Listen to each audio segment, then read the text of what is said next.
रामपुर एक छोटा सा गांव था जहां सुबह शाम रौनक रहती थी। उसी गांव के कोने में एक छोटा सा कच्चा घर था जहां राजू अपनी माँ के साथ रहता था। अरे माँ, आज तो बहुत तेज भूख लगी है। सुबह से खेत में काम कर रहा था। कुछ अच्छा खाने को है क्या? बेटा, आज घर में बस सूखी रोटी बची है और थोड़ा सा अचार है। तू खा ले, मैं बाद में खा लूंगी। माँ, तुम भी ना हर बार यही बोलती हो।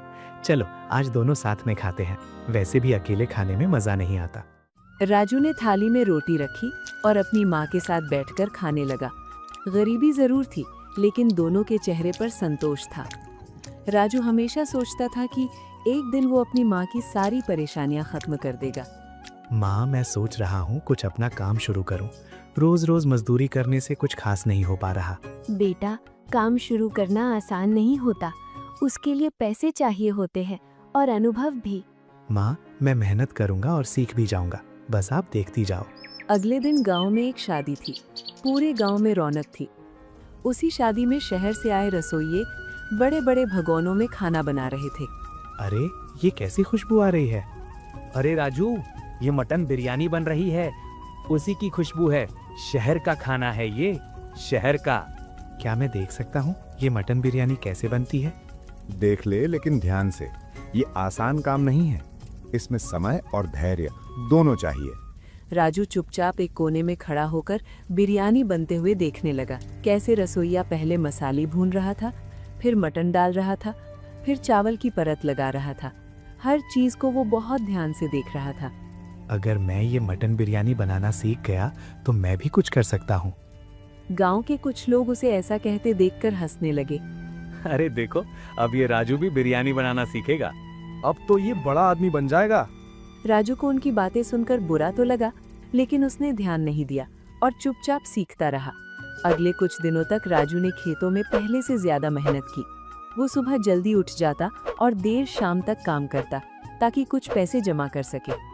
बेटा, तू बहुत थक जाता है, थोड़ा आराम भी कर लिया कर।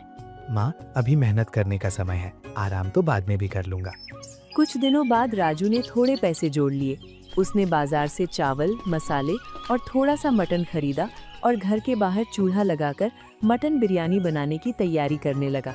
माँ, आज मैं पहली बार मटन बिरयानी बनाने जा रहा हूँ। ध्यान से बेटा, जल्दबाजी मत करना, कहीं अपना हाथ वाथ मत जला देना। राजू ने पूरी मेहनत से बिरयानी बनाई, लेकिन जब खाने का समय आया तो स्वाद वैसा नहीं था जैसा उसने सोचा था। अरे, ये क्या हो गया? इतनी मेहनत करने के बाद भी ये बिरयानी सही नहीं बनी। कोई बात नहीं बेटा, हर काम में समय लगता है, तू कोशिश करता रहे। राजू ने हार नहीं मानी। वो हर दिन नई कोशिश करता रहा। कभी नमक ज्यादा हो जाता तो कभी मसाले कम पड़ जाते, कभी चावल ठीक से नहीं पकते, लेकिन उसने कोशिश जारी रखी। आज मैं फिर से बिरयानी बनाऊंगा। इस बार जरूर अच्छा बनेगी। धीरे धीरे उसे अब सब समझ आने लगा कि कितना मसाला डालना है, कितना समय लगाना है और कैसे स्वाद को बेहतर बनाना है। एक दिन जब उसने फिर से बिरयानी बनाई तो खुशबू पहले से अलग थी। माँ, जल्दी आओ और टेस्ट करके बताओ कि ये बिरयानी कैसी बनी है। वाह बेटा, आज तो तूने कमाल कर दिया। ये तो बहुत अच्छी बनी है। सच में माँ? तो ठीक है, फिर अब मैं इसे गांव के बाजार में बेचूंगा। अगले दिन राजू ने गांव के चौराहे पर एक छोटा सा ठेला लगाया और उस पर लिखा स्पाइसी मटन बिरयानी वाला, और जोर जोर से आवाज लगाने लगा। आओ आओ, गर्मा गर्म स्पाइसी मटन बिरयानी खाओ। राजू के हाथ की स्पेशल स्पाइसी मटन बिरयानी। अरे आओ भाई साहब, अरे आओ बहन जी। शुरुआत में कोई भी नहीं आया। लोग उसे देखकर हंसते रहे, उसका मजाक बनाते रहे। अरे, कौन खरीदेगा इससे ये मसाले वाले चावल? पता नहीं इस गरीब ने कौन से मसाले मिलाए होंगे। हाँ भाई, एकदम सही कहा। चलो चलते हैं यहाँ से। राजू ये सब सुनकर उदास होकर बैठ गया और अपने आप से कहने लगा, लगता है मेरा ये सपना कभी पूरा नहीं होगा। कोई ग्राहक मेरे पास आने को तैयार ही नहीं है।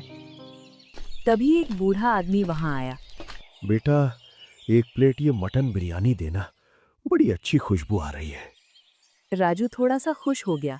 उसने तुरंत जल्दी से उस आदमी को बिरयानी दी और जैसे ही बूढ़े ने बिरयानी खाई, अरे वाह बेटा, ये तेरे हाथ की मटन बिरयानी तो बहुत स्वादिष्ट बनी है। मजा आ गया खाकर। उस आदमी को राजू की इतनी तारीफ करते देखकर अब धीरे धीरे लोग उसके पास आने लगे और थोड़ी ही देर में राजू की सारी मटन बिरयानी खत्म हो गई। माँ, आप मानोगी नहीं, आज तो मेरे हाथ की सारी बिरयानी बिक गई। सारे ग्राहक मेरे हाथ की स्पाइसी मटन बिरयानी की बहुत तारीफ कर रहे थे। देखा बेटा, मैंने कहा था ना कि एक दिन तेरी मेहनत रंग लाएगी। अब दिन बीतते गए और राजू की मटन बिरयानी पूरे गांव में फेमस हो गई। लोग दूर दूर से उसके हाथ की मटन बिरयानी खाने आने लगे, लेकिन गांव का एक सेठ इससे खुश नहीं था। मुझसे इस राजू को इतना आगे बढ़ते हुए मुझसे देखा नहीं जा रहा। अगर ये ऐसा ही कमाता रहा तो एक दिन यही गांव का सेठ बन जाएगा। सेठ ने अपने आदमी बुलाए और एक रात सेठ के आदमियों ने रात में राजू के घर के बाहर जाकर राजू का ठेला तोड़ दिया। जब राजू ने सुबह उठकर देखा तो उसके पैरों तले जमीन हिल गई। वो रोते हुए अपनी माँ के पास गया और कहने लगा, माँ, सब खत्म हो गया। मेरा मटन बिरयानी का ठेला किसी ने तोड़ दिया। मैंने किसी का क्या ही बिगाड़ा था। अब मैं क्या करूं, कुछ समझ नहीं आ रहा। नहीं बेटा, तू इतनी जल्दी हार मत मान। तू रो मत बेटा, भगवान हम गरीबों की परीक्षा ले रहा है। अगले दिन गांव वाले उसके पास आए और कहने लगे, राजू बेटा, तू परेशान मत हो, हम सब तेरे साथ हैं और जिसने भी तेरे ठेले को तोड़ा है उसको तो हम गांव में रहने नहीं देंगे। हाँ बेटा, और तू इतनी स्वादिष्ट मटन बिरयानी बनाता है कि हम गांव वाले अब तेरी बिरयानी के बिना रह नहीं सकते। इसलिए हम सब मिलकर फिर से तेरे लिए नया ठेला लेकर आएंगे। गांव वालों की मदद से राजू ने फिर से शुरुआत की और इस बार पहले से भी ज्यादा मेहनत की और उसका ठेला दोबारा चलने लगा। शुक्रिया भगवान, आज आपकी वजह से मेरा काम दोबारा चल गया। अब मैं कभी हार नहीं मानूंगा। और मेरे गांव वाले भी कितने अच्छे हैं, उन्होंने बुरे वक्त में मेरी मदद की। कुछ महीनों में ही राजू की छोटी सी बिरयानी की दुकान पूरे रामपुर गांव में मशहूर हो चुकी थी। सुबह सूरज निकलने से पहले ही राजू उठ जाता था और रात देर तक काम करता था। उसकी दुकान पर सुबह से लेकर रात तक लोगों की भीड़ लगी रहती थी। अब सिर्फ गांव के लोग ही नहीं, बल्कि आसपास के गांवों से भी लोग उसकी बिरयानी खाने आने लगे थे। छोटू, जल्दी हाथ चला, आज फिर बहुत भीड़ लगने वाली है। जल्दी से ग्रेवी बना दे। आजकल लोग बिना ग्रेवी की बिरयानी खाते ही नहीं हैं। और सुन, ग्रेवी थोड़ी स्पाइसी बना देना। हाँ भैया, आज तो सुबह से ही लोग पूछ रहे थे कि आपकी स्पाइसी बिरयानी कब मिलेगी। राजू अब पहले से ज्यादा समझदार हो चुका था। उसे पता था कि ग्राहक को सिर्फ खाना नहीं बल्कि अच्छा व्यवहार भी चाहिए। इसलिए वो हर आने वाले इंसान से मुस्कुराकर बात करता था। आइए भैया, बैठिए। अभी गर्मा गर्म राजू की स्पेशल स्पाइसी मटन बिरयानी देता हूँ। राजू भाई, सच बताऊं, मैंने शहर की हर जगह की बिरयानी खाई है, पर तेरी ये स्पाइसी मटन बिरयानी का जवाब नहीं है। ये सुनकर राजू के चेहरे पर हल्की सी मुस्कान आ जाती थी, लेकिन अंदर ही अंदर वो और मेहनत करने का सोचता था। धीरे धीरे काम इतना बढ़ गया कि राजू और छोटू दोनों के लिए संभालना मुश्किल होने लगा था। बेटा, अब काम बहुत बढ़ गया है, तू किसी और को भी काम पर रख ले। तू और छोटू अब कितना ही काम कर लोगे? हाँ माँ, मैं भी यही सोच रहा हूँ। अगले ही दिन राजू ने गांव के 2 और लड़कों को काम पर रख लिया। अब दुकान पर 4 लोग काम करने लगे थे। राजू ने अपनी दुकान को और बेहतर बनाने के लिए कुछ बदलाव किए। उसने दुकान के ऊपर टीन की छत डलवाई ताकि बारिश और धूप से बचाव हो सके। फिर उसने ग्राहकों के बैठने के लिए लकड़ी की बेंच लगवाई। अब ठीक है, अब सब लोग आराम से बैठकर मटन बिरयानी का मजा ले पाएंगे। भैया, अब तो दुकान बिल्कुल शहर जैसी लग रही है। लेकिन जितनी तेजी से राजू आगे बढ़ रहा था, उतनी ही तेजी से कुछ लोग उससे जलने भी लगे थे। गांव का वही सेठ रोज दूर खड़ा होकर राजू की दुकान को देखता था। उसके चेहरे पर जलन साफ दिखाई देती थी। ये लड़का अगर ऐसे ही बढ़ता रहा तो एक दिन मुझसे भी आगे निकल जाएगा। मैंने इसका ठेला तोड़ा था, मगर इसने तो दुकान ही खोल ली। सेठ ने इस बार पहले से बड़ी चाल चलने का फैसला किया। कुछ ही दिनों में गांव के दूसरे कोने में एक बड़ी और चमकदार दुकान खुली। वहां बड़े बड़े बोर्ड लगे थे और रोशनी भी बहुत ज्यादा थी। अरे, ये नई दुकान किसकी है? सुना है शहर से कोई बड़ा बिरयानी वाला आया है। नई दुकान पर दाम भी कम रखे गए थे और दिखने में भी वो बहुत आकर्षक थी। इसलिए धीरे धीरे कुछ ग्राहक वहां जाने लगे। छोटू, आज भीड़ कुछ कम लग रही है। क्या बात है? कोई त्योहार वगैरह या कुछ और है क्या? भैया, वो हमारी दुकान के थोड़ा आगे एक बहुत बड़ी बिरयानी की दुकान खुली है और उसके रेट हमसे बहुत कम हैं। इसलिए अब लोग उसी दुकान पर जा रहे हैं। कोई बात नहीं छोटू, ये सब तो चलता रहता है। बस हम अपना काम सही तरीके से करते रहेंगे। राजू ने अपने काम में कोई कमी नहीं आने दी। वो पहले से भी ज्यादा ध्यान से खाना बनाने लगा। हर मसाले को सही मात्रा में डालता, हर प्लेट को अच्छे से सजा कर देता। कुछ दिन बीत गए, लेकिन नई दुकान का असर धीरे धीरे कम होने लगा। लोगों को जो स्वाद राजू की छोटी दुकान में आता, वो उन्हें बड़ी दुकान में नहीं आ रहा था। यार भाई, वहाँ दिखावा तो बहुत है, लेकिन राजू की स्पाइसी मटन बिरयानी जैसा स्वाद नहीं है। सही कहा भैया, असली मजा तो राजू की बिरयानी में ही है।